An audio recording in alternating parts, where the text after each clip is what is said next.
I think it's awesome when men have girls because, most of It's them. karma. Oh, it's not just karma. The lessons you learn, it's like teaching you relationships from 101. Yeah. So when you look at your little girl like that and you're just like, ooh, I know I did so many things wrong to these females, huh? Yeah. Hey, I'm Armando Leduc, producer, film actor, and owner of Leduc Entertainment. I've chosen a life off the beaten path and wanted to find others that are doing the same. Spaghetti on the Wall is a show based on all of the years that I've thrown spaghetti on the wall and nurtured what stuck.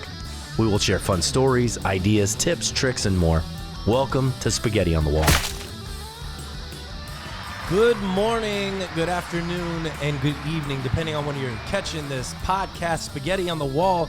Ladies and gentlemen, we have Rachel Riley in the house. Hello. Do you like that? I do. It's cool, right?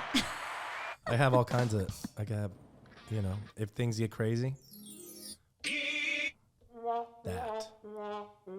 I won't have any of those today. Not going to have any of those. Not today. How about these? Maybe that. That's like a fairy. Yes. It's like, something's happening. Very cool. So you have a past of being a performer. Yes. Singer, pop star. And then now you're into real estate and investing. We're going to unpack all of that. But how did you get into investing, and what was what was one of the first steps that you took to, how did you know you were going to do that? Well, my background as a little child was the Monopoly queen. So I love Monopoly. See? Yes. And there's so many different boards. So I conquered them all. And when I went to IU, I started working for a company where I was subleasing. I was 17 when I went to college. What's IU? IUB. It's Indiana University Bloomington. Gotcha. And I started leasing with them. And that, to me, was not a job. I said, oh, here's my Monopoly moment, right? So I started in leasing, realized that this was my passion because it literally was not like a job. Who doesn't want to go show fabulous properties and rent them, right? As a job all day. Sounds fun. So I did that. And then I bought my first house when I was 19. From there, with little down, because that was back when before the market crashed, I think in like 2008, something like that. That was before 2008? Yes. Yeah. And then and that house was in Lacombe, Louisiana. It was just a little new construction, 1,200 square feet, under $100,000. Put $1,000 down. That was my first house. And that was it? Just 1,000? Yep. That's cool. That was the nice programs back then. From there, I was a property manager. From 21, I started managing property in Chicago, high rise and garden style. And I kind of fell into that through somebody that I had worked with at my first position. And you still had property down here? Yes. So I built a mini portfolio between Louisiana and Indiana in my 20s. And I gradually would fix it up, sell, and get the next biggest and best thing that I could afford. I got my real estate license when I was 26. It's been about 13 years now. You've had your real estate license? Yes. How many years has it been since you've invested in your first property? Almost 18. So if you were going to start all over again, like from scratch, you didn't know, you didn't have what you had now. Mm-hmm. What would you do? First steps is go speak to mortgage lenders, because it's very important that you know the process from an early age if this is what you want to do. Speak to business coaches so that you can grow an investment portfolio from a young age. It does take capital. Marketing is key. Those are all the things I didn't do. I just jumped head first. Nobody I knew in my family owned a lot of property or could teach me the ropes.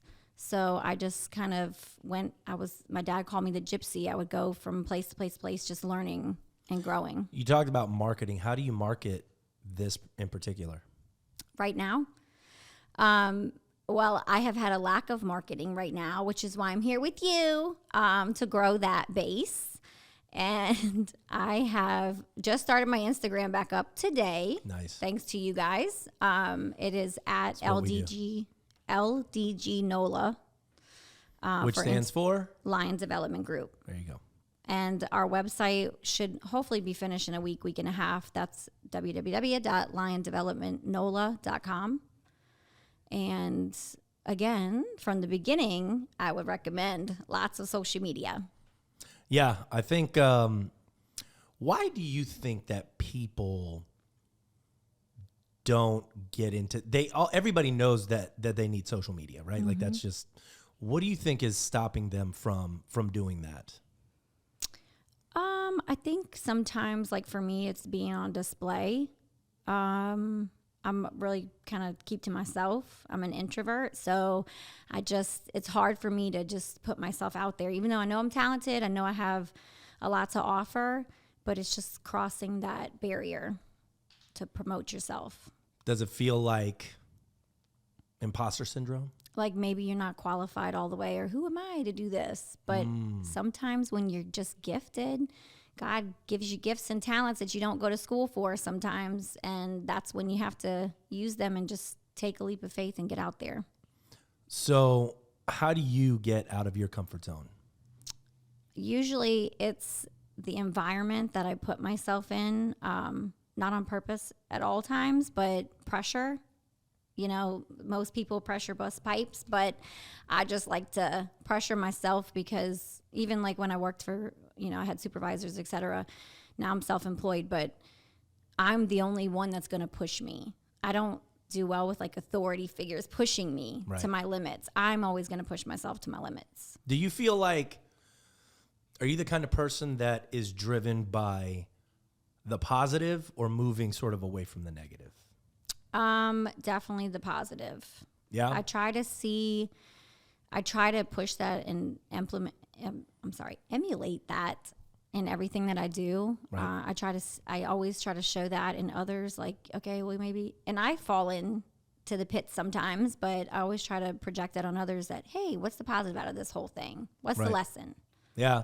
I feel like sometimes, I've gotten better now that I'm older, I think. In terms of like, oh, I want that, so I'm going to work for that.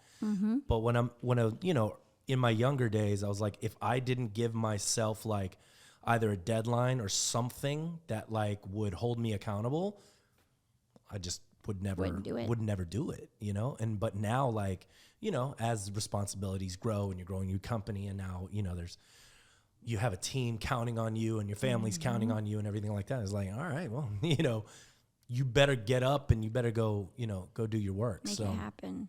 Yeah. So it's funny. It's funny how, having a family and like, employees can sort of take you there to that next step. And you have kids. I have You have the Brady kids. Bunch. That's right. You have the Yes.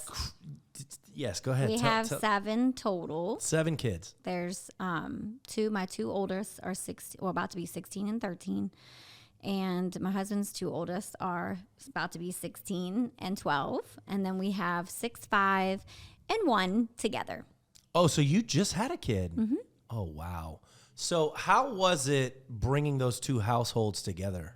Was it like the Brady Bunch? Was it all hunky-dory? No, it's definitely always a challenge. And when you're running businesses, we were working full-time when we started all this. So you're working full-time, you're doing this on the side, you're working 24 hours a day, and you're neglecting sometimes that family time and household. And finding that balance is the hardest thing because as talented as you are, your kids are just as talented. It's just finding that little niche. And sometimes you don't even have the time.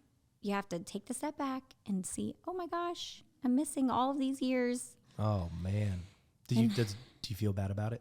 Yeah, I do sometimes, but I don't ever want to live in the past. So I want to make the future the best. Sure. Yes. So how are you dealing with, are you outsourcing some of the, home economics? I didn't. The hardest thing for my company, for me, is I'm always a doer. So instead of delegating, and that was the biggest struggle for me when I manage properties as well, was delegation, right? Yeah. Because it's always in your head. And when you're a mastermind, it's like in your head. And then if you give it to somebody else, it's just not always going to happen the way your vision is not going to come to life always.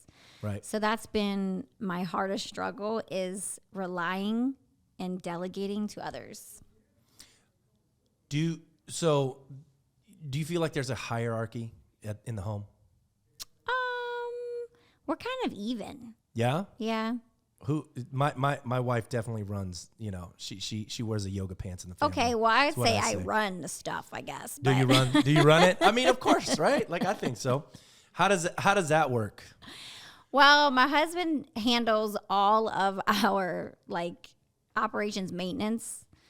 But, like most of you guys, like you said, it takes a little time to get on the horse. Yes. So, yeah, I have to push sometimes, but he does the job at even our properties. Like, he can do the job of 5 people. He can do ACs.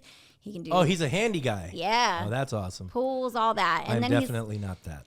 Well, and he's great with people. Yeah, so, I'm great with people. I see that. I'm good with motivating people. I'm like, yeah, all right, guys. Line it up. This is what we're doing today, But I was we have a problem with our dog. Mm-hmm. He's a pit bull dachshund mix, and he Wow. It's a lovely, that's a strange lovely little creature, Mm-hmm. rambunctious and wants to run out of the house. Mm-hmm. So we're trying to build some sort of gate section in the front, and I'm in Home Depot trying to find this. Put stuff. it together. Fuck that. Gotta hire somebody. Oh, yeah, dude. Oh, and I'm like, I call her. I'm like, I'm gonna throw this out the window. Well, knowing your strengths and weaknesses. Yeah, no, it's fine. And it's fine. It's fine. And she's like, She's like, I don't know why you're there to begin with. We know this that you don't do this. So why are you? And I'm like, well, because I felt like I wanted to be, sort of manly thing, whatever. I don't even cut my own grass. Yeah. I don't do it. But that's okay. That's okay. I think so. Because use your time wisely. Mom, look at my sister over there. She's like, no. My mom's like, you better cut the grass. And I was like, Shauna loves it though. But now she's busy. She's busy. I'm busy. We have a lawn cut guy, and guess what? It does wonders for his business. It does wonders for his business. We have more time. She's, Exactly. It's a fantastic thing. I think delegating home economics is 100% something that if you are busy and you're wanting a little bit more of that family time, then that's totally cool to do. Yes. Yeah. Amen. So you're investing. What is, because I know you're in growth mode right now and you're like, let's scale. I want to take this to the next level. Has this always been a personality trait of yours, or always thinking about what's the future? Or, how, 2-part question, how are you getting, have you always been this way? Yeah. You have? I've always, since I was a kid, I've always excelled and pushed myself to be the best at, my best at whatever I'm doing. I'm a self-starter, so my dad was a business owner, so he's an entrepreneur in the music business. So he was constantly hustling. And I didn't have anybody to push me because he had to do his thing. He was raising my brother and I by himself. So I always wonder if my daughter's going to be like a hustler too. If she sees, I know she's. Well, how is she in school? I mean, she's about to be 4. Oh, yeah, that's right. Yeah, so she's a little one, but she's smart, and she's definitely running. She's definitely being runs bossy. out. Man, so yeah, me and my wife are trying to take over. Trying to take back our home from our daughter, because she's the tyrant. She's little girls are. What's up with that? I think it's awesome when men have girls because, most of them. It's karma. Oh, it's not just karma. The lessons you learn, it's like teaching you relationships from 101. Yeah. So when you look at your little girl like that and you're just like, ooh, I know I did so many things wrong to these females, huh? Yeah. You think about that. Me and my friend Alfredo talk about that all the time. Be like, you're going to get what's coming to you. Amen. So, So you're growth minded. You've always been that way. Where do you see this going in the next, 5 years? Especially now, because people are like, oh, these banks They're are scared. Banks are starting to fail, and the inflation's going up, and you're not worried about that. You're like, I'm just doing my thing. I feel like when you have faith and you're working in your purpose, you're working in your purpose, and you cannot live out of fear of what's going to happen next. Because when COVID hit, everything stopped. We shut our business down for almost a year. We didn't know how we were going to survive, but God always provided a way. So I've always jumped, and sometimes I jumped too early, and people would say that, why'd you do that without a safety net? I just always have been like that. That's cool. That's how you learn. That is how you learn. I'm all about that too. Why are people so risk averse? I think it's just the society like we're built in. It's just, I guess a hierarchy of classes, et cetera, and education and local communities. What is the level? Are you pushing your kids to be the best they can be and not care? And hey, go for the moon. Yeah. Did you experience rejection at an early age? Mm-hmm. I'd say so. I was kind of nerdy in school. I went to St. Francis in Old Metairie from pre-K to 8th grade. I was at the same school, uniforms. And then I left there and went to a public high school in Fort Wayne, Indiana, where my mother was. Total polar opposites. But growing up, I was always just reading my books. I was real nerdy, but I also played sports. Should I say nerdy? That's not nice to people that just read books. That was who I was. That's fine. I think nerds are okay with being nerdy. Well, I'm saying I was. Yeah, right? that's I'm fine. claiming ownership, you're not, right? You're not disparaging. I don't think. Right. So I did sports and that, and it's just, I guess in adolescence, there's just a lot of that, and it kind of shapes who you are sometimes. Yeah, I got in trouble as a kid a lot, like a lot. So I was always getting yelled at. Mm-hmm. So I think part of that, like whenever you're always getting yelled at and you're always in trouble, then it just doesn't matter, right, as much when you're, as far as like risk taking is concerned. Like when you're like, well, I'm going to start this, and what's the worst thing that could happen? If it fails, whatever, somebody's going to yell at me, or I'll go, we were shooting content for Joel, who's in the BNI group. And we went to all of the hotels, in the quarter. So we shot some at the Ritz, we shot some at the Windsor Court. And, and Melanie's like, did anybody say anything to you? And I'm like, no. And even if they did, be like, well, all right. They'll just be like, what are they saying? Just get out of here. Do and then ask for forgiveness. Yeah. Or something. Ask for, never ask for permission. Ask for forgiveness. Yeah. Yeah. I'm the same way. I'm just, if, and I don't know if this is bad or not. If you ask my wife and Melanie, they think it's bad. But like when I'm driving, I will go to the front and then I'll cut in. Is that a bad thing? No, you can't be that guy. You have. Only on occasion, right? But you can't make it a habit. Negative. That's how you do it. Here's the problem. If everybody lines up right behind, and then it's like 2 miles back, it's like, what are y'all doing? Well, you're the leader then. You just got to go to the front. There's a lot of ants. Here's a really good story for you. We're at the Garth Brooks concert, right? And we have the whole crew, and we're walking around the stadium. There's a line, literally half around the stadium, and everybody just waiting. They just go into the line, and I'm like, guys, what are you doing? Well, this is the line. I was like, how do you know? How do you know this is the line? Right. Like, what are we waiting? You know what I mean? Like, and I was like, y'all can stay here. I walked all the way to the front, all the way, and I was like, can we walk in here? Yeah. Boom. Walked right in.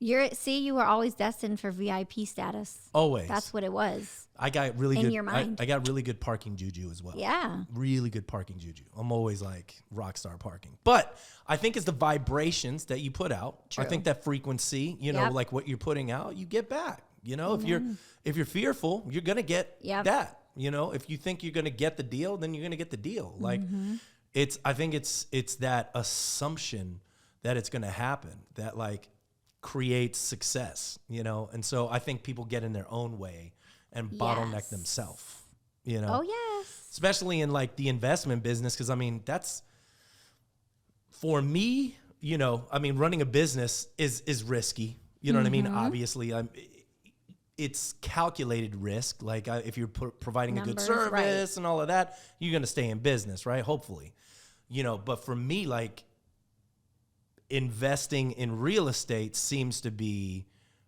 very risky.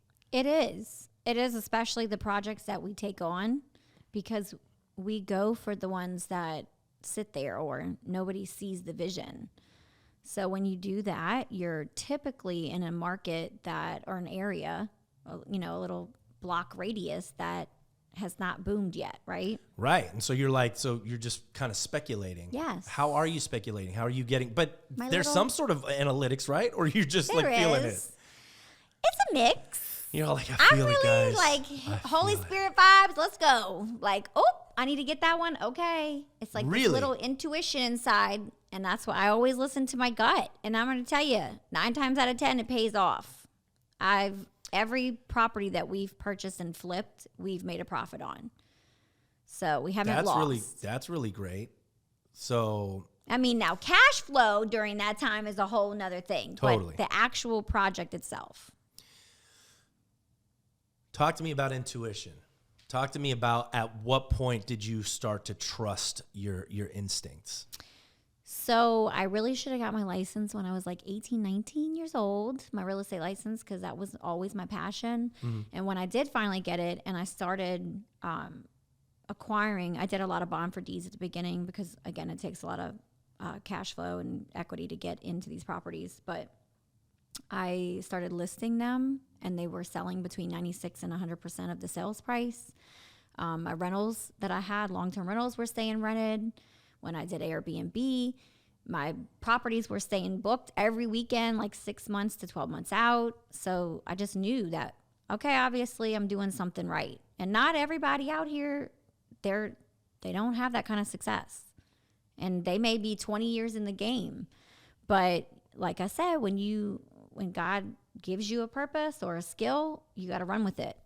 You got to trust yourself. Are you looking to teach others? Absolutely. And I have. When I don't anymore I scaled back my brokerage, and I actually just merged with Keller Williams in Metairie. But every agent I took on, I taught them development, because clients are not promised, you know, and you do have to cold call sometimes and do sales, and that's not everybody's thing, but doesn't mean they don't want to be in that's most real estate. People's not thing. Right. Yeah.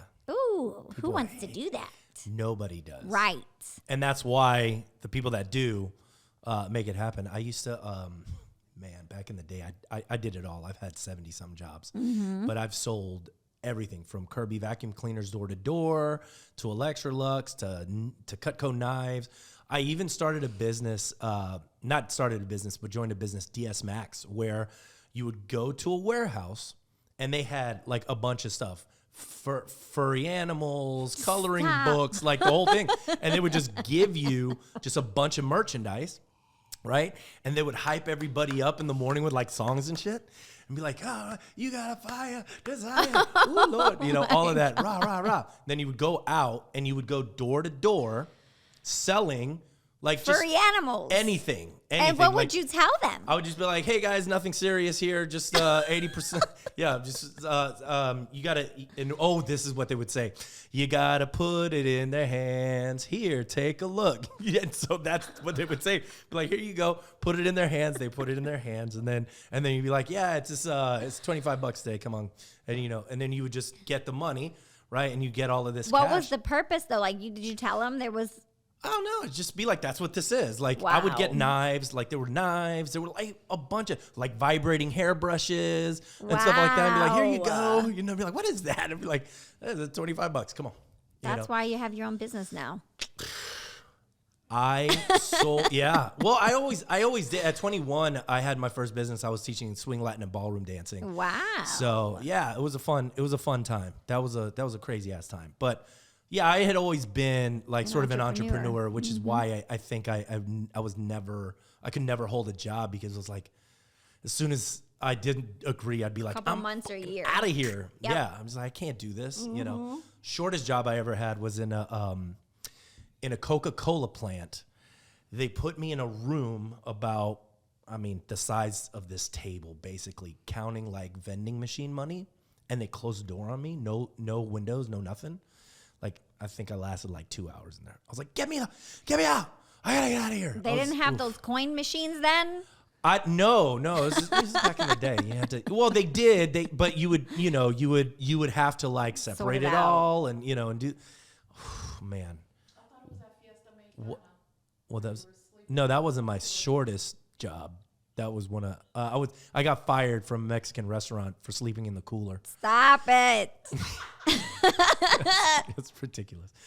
It was so hot in there, and they would literally work you like the 13, 14-hour shifts every day. And so what you would do is you would work the lunch shift, and then you would take a siesta, and then you would go and work the night shift, right?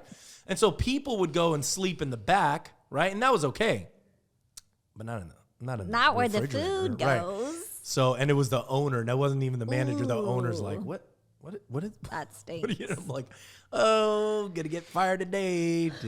Did Oh, wow. get fired. But New whatever. job. I was like, you know what? I'm not even worried about this. It's just part of life. It's just a process. part of life. Yes. So And that is the fear. The shame is what causes people to stay. I have in their no shame. box. I don't give a shit. Right.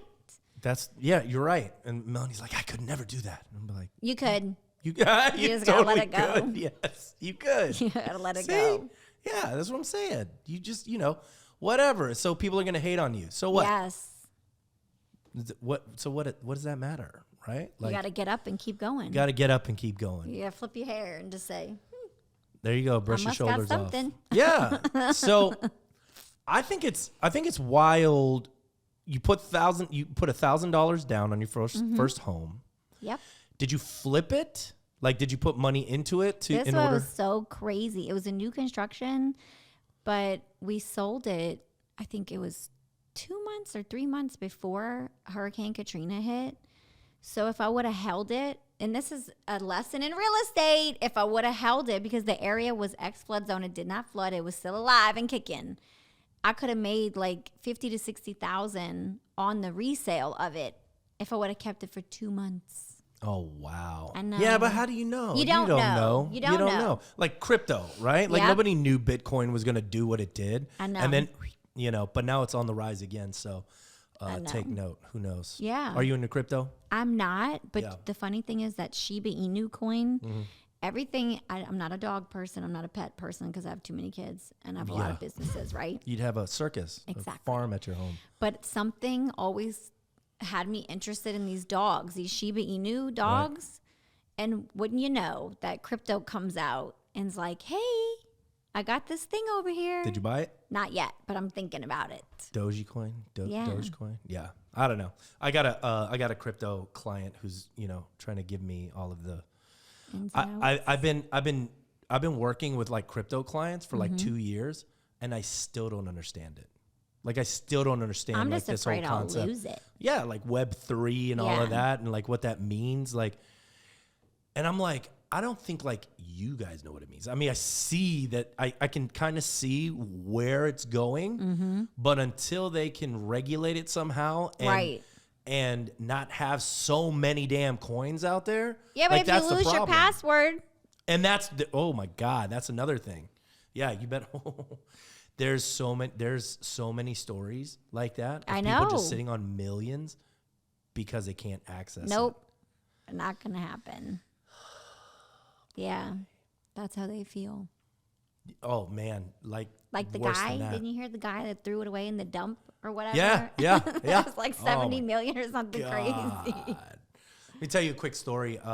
We went to we threw crap dice with Juvenile at Treasure Chest once, and Shauna was rolling. She rolled like 30 minutes, like made all kinds of money.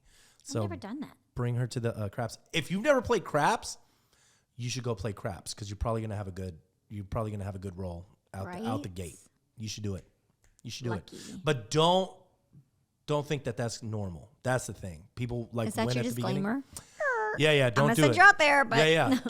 don't get win at the addicted first. to Just don't get addicted to it because it's not the case at all. You're gonna have a billboard now with the the casino. That's the the goal. Not the know. gambling thing, but Do that not is do the goal this. to like have billboards up and wrap my car and LED. They got them everywhere. You could do I'm it. gonna do it. I'm gonna do it. Right. So this is all you do. It's all real estate. All real estate. Yes. Yeah, all real estate. So flipping, selling, you do real estate too, like you're real estate agent. Yep. So you can sell homes, which makes sense, right? Because like you're buying them, you're flipping them, and then you're selling them. Yes. And I did start, once we picked our business up, I started giving away some of those commissions just to spread the love, right? To who? It's so funny. I'm a people person. So in the industry, you just come across people and, And you they bless make, them. Here you go. why not? If you're blessed in your field, that's why I love to co-list. That's why I have multiple streams of income. It you doesn't have mean to. that we're always, on the up all the time, but you're blessed to be a blessing. So does it feel like the real estate market is saturated? Certain areas, I definitely would say that. Yeah. Feels like everybody's like talking about real estate and want to invest in real estate, and there's so many things. How are you differentiating yourself? I really, like I said, I just feel like I'm blessed in my field. I really, really try to study what the buyers want as far as finishes, because like if you pick an area right now outside of the New Orleans metro area, like Araby, right? Nick was telling me that there's 37 homes on the market out there, new construction. Well, how do you differentiate yourself in that situation? You've got to have finishes. I mean, obviously your photography needs to be on point to get them to the house, but you need to have features that are not common. Like he did a little wine bar in one of his build outs. That's cool. Plug for Nick on that. Yeah. Araby Betsy Bird song. You have like his homes had really nice vent hoods, big islands, real wood floors. Those are the kind of features, but he's still in the price point that are, the laminate flooring and things like that. So I think your finishes is what sets you apart. Did you know him before BNI? No. Yeah. That's Nope. why networking is so. And I think that's awesome because he's like, I'm an agent and I do this and I do concrete. And I'm like, hey, there's other people out here like me. I didn't even know it, Yeah. right? Yeah. It's going to be good. Yeah. I see a lot of growth potential for you guys. Yep. So, and he's one of our clients as well. I know. So it's going to be cool. Yep. Buckle up because it's going to be extremely, extremely awesome. Look in here and tell them where they can find you. You can find me on Instagram, even though I've been in business for years. I just started posting. So it's at LDGNOLA. And on our website in a couple weeks, it's www.lionsdevelopmentnola.com. And if you want to reach me, my email is rriley@lionsdevelopmentnola.com. Yeah. Rachel, thanks so much for being here. Thank you for having me. Yeah, we're going to be, watch out for her because we're going to blow her up. And that was our show, ladies and gentlemen. Spaghetti on the Wall, brought to you by Leduc Entertainment. For all of your digital marketing needs, video, social media, we got you. And you can watch Spaghetti on the Wall anywhere. Spotify, Apple Music, Google, YouTube. And catch us every Friday because we'll drop an episode every Friday. Thanks, Rachel, and we'll see you later.